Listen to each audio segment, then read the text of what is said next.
berserah diri hanya kepada kehendak penciptanya. Kehendak Tuhan berarti ya? Bukan anak Tuhan. Bukan anak Tuhan. Artinya kita sebagai makhluk ciptaan, ketika lahir kan kita nggak bisa apa-apa. Bayi lahir bisa apa? Nggak bisa apa-apa kan? Cuman bisa nangis kan? Kalau lapar nangis gitu kan? Iya. Artinya dia tidak bisa berbuat apa-apa selain berserah diri kepada kehendak penciptanya. Dia menjadi besar karena dititipkan pada orang tuanya. Iya. Nah, Angel dulu besar, tiba-tiba menjadi Kristen kan karena orang tuanya. Nah, iya. Betul kan? Iya. Jadi orang itu lahir Muslim, ketika dia besar dia bisa menjadi Yahudi, Nasrani atau Majusi karena orang tuanya. Ya. Tapi ketika nanti anak itu besar, dia mendengar Islam, dia menerima Islam sampai dia masuk Islam, sebenarnya orang itu nggak pindah agama, tapi orang itu kembali ke fitrahnya manusia. Gitu. Semua dari kita tuh dulu lahirnya Muslim. Ya. Iya. Jadi nggak ada yang namanya lahir Kristen gitu. Semua lahir Muslim. Sekarang Angel sudah masuk Islam, berarti Angel sudah kembali ke fitrahnya manusia. Sebagai apa? Sebagai Muslim. Ya. Iya, ngerti. Ini saya perlu kasih tahu supaya Angel punya pemahaman di dalam Islam yang benar gitu. Oke. Jangan nanti mikir udah Islam saya anak Tuhan, beda lagi tuh nanti. Ya, ini adalah akidah yang selama ini Angel percayai dan itu nanti harus dikikis pelan-pelan akidahnya. Akidah yang lama harus dikikis, diisi dengan akidah yang baru. Iya. Oke. Satu lagi saya ingin informasikan bahwa ketika orang yang bukan Islam, dia memeluk Islam, dosa-dosanya orang itu dari mulai dia puber sampai dia bersadat, insya Allah diampuni Allah SWT. Diampuni semuanya. Semua dosanya diampuni, jadi nol, nggak punya dosa. Mulai dari nol lagi berarti. Mulai dari nol lagi. Tapi kebaikan orang itu dari mulai puber sampai dia bersadat tetap dicatat sebagai pahala kebaikan. Gimana? Mengerti. Keren nggak? Keren Banget ya. Itu bukti daripada kemahaadilan Allah SWT ya. Tapi dengan catatan Angel harus menjalankan Islamnya dengan baik.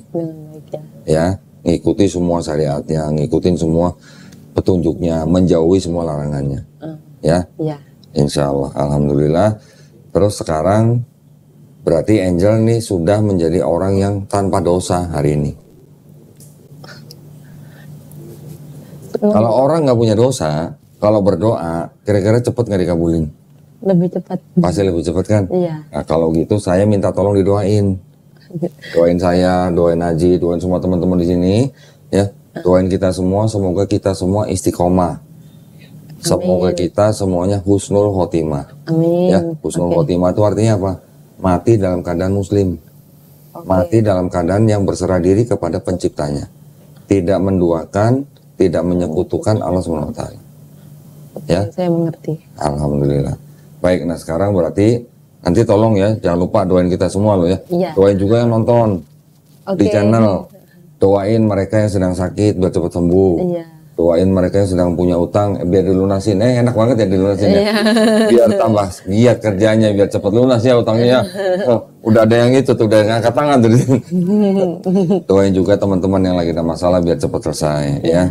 Nah sekarang kita pengen dengerin ceritanya. Setelah tadi ketemu di medsos, terus Angel dari Palangkaraya ke Bandung nemuin Aji. Ceritanya mau ngapain? Mau nikah? Saya tuh kan mau kenal dulu nih sama ini orang gitu kan. Saya yakin aja ini kan, udah nih saya coba ke Bandung.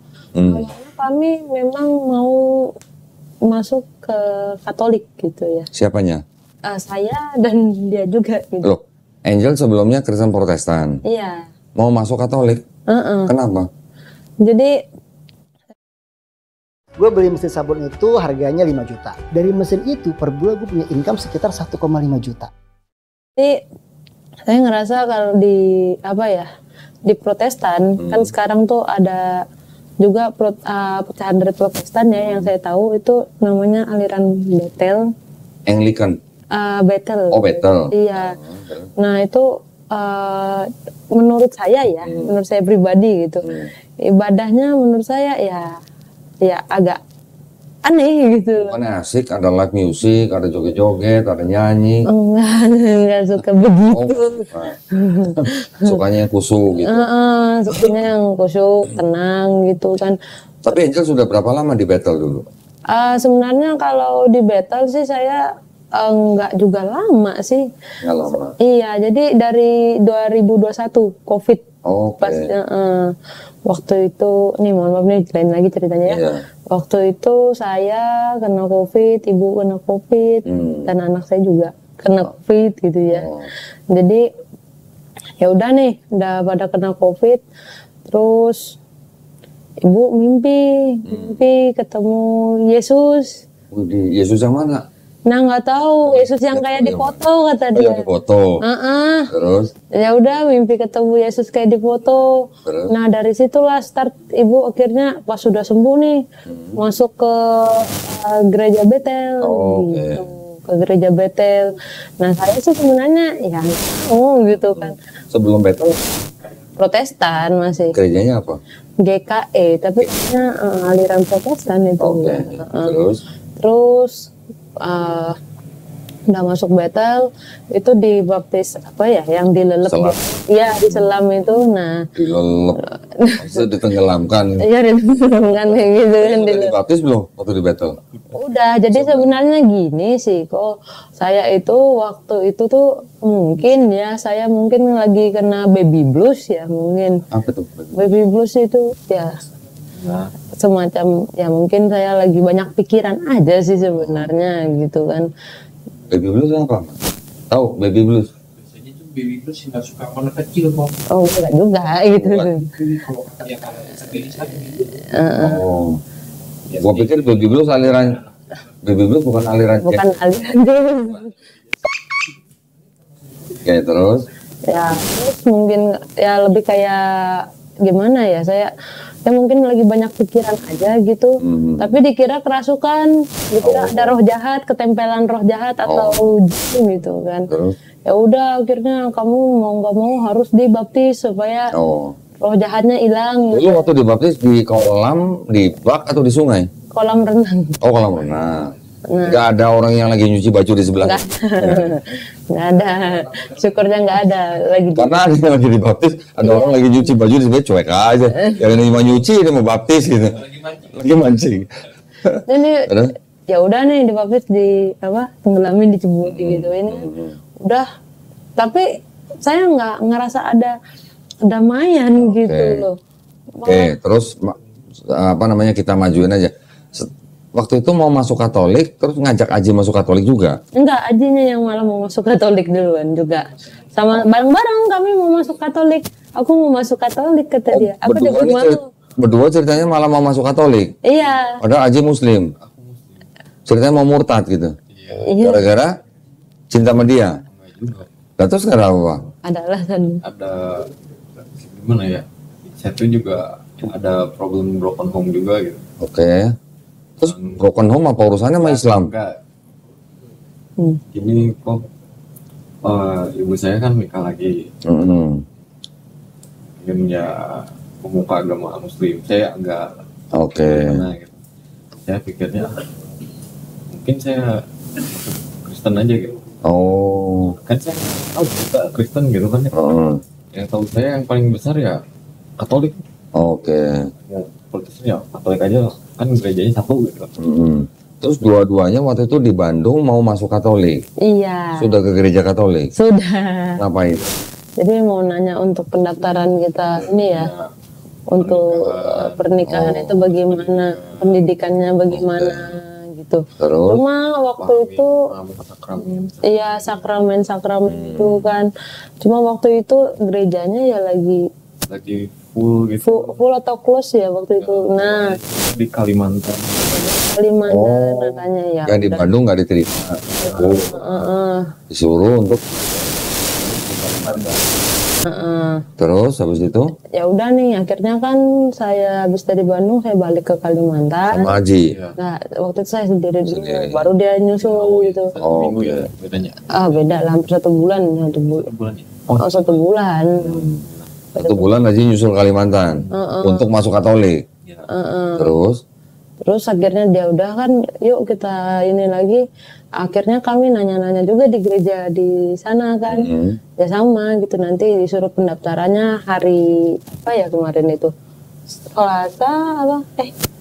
Pokoknya di gereja Katolik Palangkaraya berarti. Di hari aku lupa ini gitu. Pokoknya ininya tempat pendaftarannya buka hari ini gitu.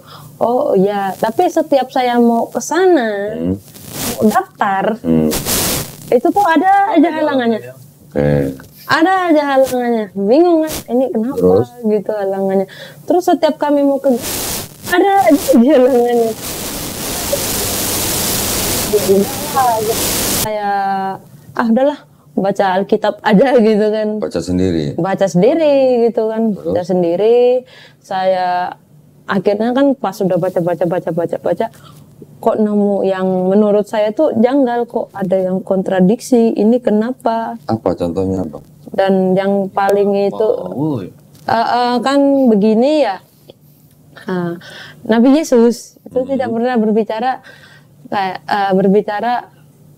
misalnya berbicara kayak umat manusia, aku akan disalib untuk menebus dosamu.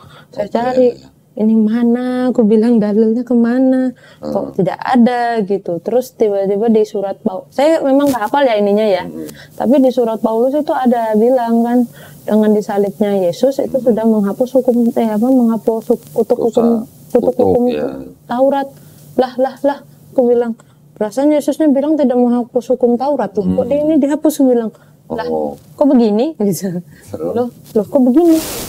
Terus teman saya ada yang Katolik, mualaf, enggak yang iya, udah dari 2017 atau 2018 dia. Saya udah nganggap dia kayak kakak kandung saya aja gitu kan.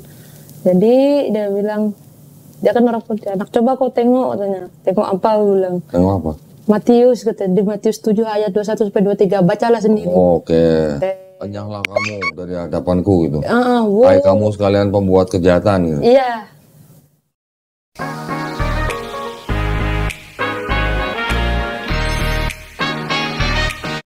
Iya. Aku bilang loh, kenapa ini? Kenapa begini gitu.